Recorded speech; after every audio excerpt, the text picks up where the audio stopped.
législatives s'achèvent ce soir à minuit. Grand suspense pour dimanche, bien sûr, soirée électorale à vivre sur TF1, bien sûr, dimanche soir. Et une grande question, bien sûr, que va-t-il se passer? Pour en parler, Adrien Gindre, vous accueillez la députée France Insoumise, Aurélie Trouvé. Bonjour Aurélie Trouvé. Bonjour Adrien. Je crois que vous avez un point commun avec Laurent Jacobelli du Rassemblement National qu'on recevait tout à l'heure. L'un comme l'autre, vous ne voulez pas d'une grande coalition, ça ne vous intéresse pas, vous préférez laisser le bazar après le 8 juillet s'il n'y a pas de majorité absolue. Alors c'est pas du tout laisser le bazar, au contraire, c'est d'abord espérer que nous ayons la majorité absolue dans le nouveau Front Populaire. Vous savez que c'est encore possible, hein. Nous sommes présents dans assez de circonscriptions, bien assez pour l'emporter dimanche soir. Et vous comprenez bien que ce que nous voulons offrir aux Français, c'est un programme cohérent, le programme du nouveau Front Populaire qui permet de transformer profondément la vie des gens, par exemple avec une augmentation du SMIC de 200 € et de l'ensemble des salaires, ou 2 ans de plus retrouvés pour la retraite. S'il y a majorité absolue, bon, très bien, ça peut être pour le nouveau Front Populaire, admettons votre hypothèse, ça peut aussi être pour le Rassemblement National. Si ça se produit, est-ce que vous prendrez acte du verdict des urnes ou est-ce que vous serez dans une démarche, on a souvent entendu Jean-Luc Mélenchon prononcer ces mots, d'insurrection populaire ? Mais vous savez, ça ne veut pas dire qu'on n'accepte pas le résultat des urnes. Bien sûr qu'on l'acceptera. Nous sommes dans une démocratie et nous sommes pour surtout la démocratie. Donc oui, il y a le risque aussi que l'extrême droite l'emporte dimanche soir. C'est pourquoi j'appelle toutes et tous à aller voter surtout ce dimanche. Vous savez que le week-end dernier, il y avait 16 millions d'abstentionnistes, de personnes qui auraient pu voter et qui ne se sont pas déplacées. Alors vraiment, je dis à toutes celles et tous ceux qui nous écoutent qu'il y a le danger d'une victoire du Rassemblement National. Mais bien compris, si ça se produit, qu'est-ce que vous ferez? Quelle sera votre attitude? Comment la France Insoumise se comportera? Si jamais le Rassemblement National a une majorité absolue, eh bien nous serons une opposition très forte et surtout nous convaincrons pour que la prochaine fois, eh bien, il y ait une majorité qui permette de transformer la vie des gens en positif. Et je veux le dire quand même, c'est que quand l'extrême droite prend le pouvoir, eh bien, de par le monde, elle piétine les valeurs républicaines. Elle piétine par exemple les libertés publiques, les droits des femmes. Qu'est-ce que vous avez entendu dans le discours du Rassemblement National aujourd'hui qui aille dans cette direction? Par exemple, sur les droits des femmes, je veux en parler parce qu'on n'en parle pas suffisamment. Vous savez que près de la moitié des élus du Rassemblement National a voté contre le fait de mettre le droit à l'avortement dans la Constitution. Pire encore, ils ont voté contre le fait, par exemple, de rembourser les dépassements d'honoraires aux femmes quand elles ont un cancer du sein, vous voyez. Donc voilà, je veux dire à toutes celles... Pour autant, Marine Le Pen n'a pas dit qu'elle souhaitait remettre en cause l'avortement en France, ni le droit à l'avortement. Oui, mais vous savez que le fait de le mettre dans la Constitution, ça protège ce droit-là. Donc le fait de s'y opposer, comme la moitié des élus l'ont fait, du Rassemblement National, vous voyez que c'est un très très mauvais signe. Et ce que je veux dire à celles et ceux qui nous écoutent, c'est que les valeurs républicaines, voilà, sont en danger. Donc il faut se déplacer pour dimanche. Alors, vous pourriez le dire aussi également à certains de chez vous, parce que François Ruffin, qui était élu sous les couleurs de la France Insoumise jusqu'ici, associé en tout cas à votre groupe à l'Assemblée, a eu ces mots très clairs. On a vécu 3 semaines dures, il parle de la campagne, parce qu'on a un boulet. Vous l'avez entendu, dit-il, c'est Mélenchon, Mélenchon, Mélenchon, Mélenchon comme obstacle au vote. Vous acceptez d'entendre cette critique d'un élu qui partage vos valeurs et vos convictions? Je ne crois pas qu'il donne aujourd'hui la bonne image du nouveau Front Populaire. Nous avons réussi en 4 jours à nous mettre tous d'accord, les différentes forces de gauche, mais aussi beaucoup d'associations de syndicats qui ont rejoint ce nouveau Front Populaire, tous d'accord autour d'un programme très fort de 150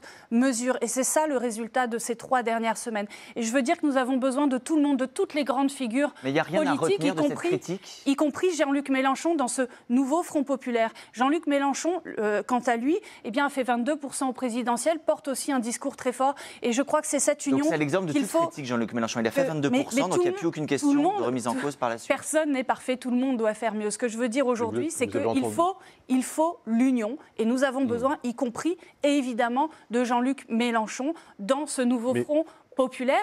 Et ce que je veux dire surtout, c'est, excusez-moi, parce que en fait, les bisbilles de la gauche, je ne sais pas si c'est ça. C'est pas des bisbilles, c'est un épouvantail. Vous avez bien entendu, il n'y a pas que François Ruffin.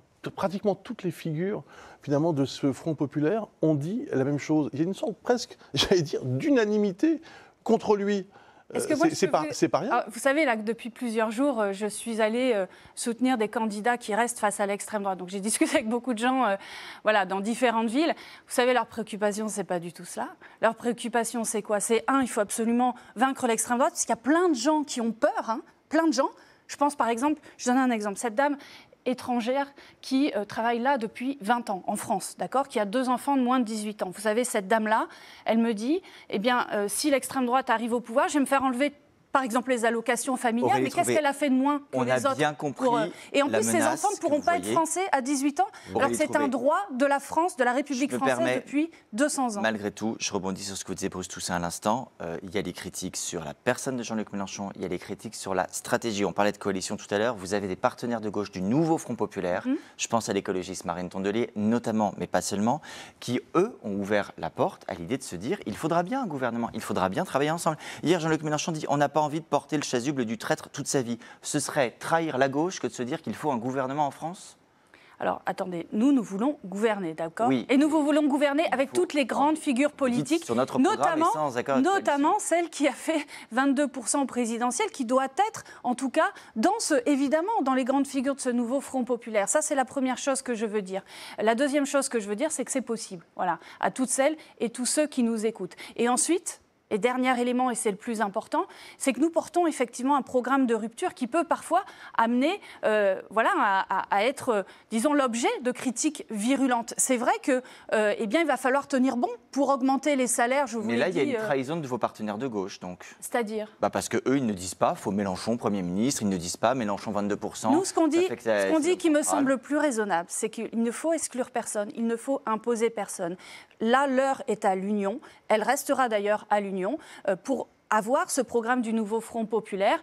Voilà, c'est ça qui me paraît raisonnable, et nous verrons lundi, en fonction des résultats aussi, l'équipe qui portera ce projet. On peut se le dire, le nouveau Front populaire, lundi, est-ce qu'il existera encore? Bien sûr, il existera. Regardez ce que nous avons fait. Avec vos partenaires écologistes qui veulent aller gouverner avec une autre majorité dans une coalition, avec les socialistes qui semblent prêts à le faire, avec Raphaël Glucksmann. C'est pas ce qu'ont dit les écologistes. Je crois que nous avons... Marine Tondelier, non, elle l'a dit extrêmement clairement. Elle l'a dit pour mettre en œuvre le programme du nouveau Front populaire. On est tous d'accord. C'est-à-dire, nous devons. On parle d'une coalition, ça ne peut pas être pour mettre en œuvre un programme. Une coalition, c'est un programme de rassemblement avec des gens qui ne pensent pas comme vous. C'est ça le principe de la coalition. Vous me permettrez de dire que par contre, oui. En ce qui concerne la France insoumise, il n'y aura pas de tambouille politique. C'est-à-dire que si c'est pour reproduire la politique d'Emmanuel Macron, ce sera non, parce que vous savez, sa politique a fait en sorte d'abord d'amener l'extrême droite au plus haut, et puis a détruit aussi la vie de millions de gens. Vous savez qu'il y a des millions de gens, il y a 11 millions de personnes dans ce pays qui déclarent ne pas manger à leur faim. Des millions de gens en plus depuis 7 ans qui ne peuvent pas se loger dignement. Et moi, je pense par exemple à ces gens qui ont des retraites à 600, 700 euros. On leur promet aujourd'hui, et on va le faire, d'avoir une retraite au moins à 1200 euros. Je crois qu'on doit ça à nos aînés. Voilà, et j'ai envie de vous dire, je le dis ici parce que nous avons été caricaturés, il ne s'agit pas ici de l'extrême gauche, il s'agit de la gauche, telle qu'elle a toujours porté ses valeurs. Voilà. Merci beaucoup Aurélie Trouvé. Merci pour votre présence ce matin. Merci aussi à Adrien Gindre.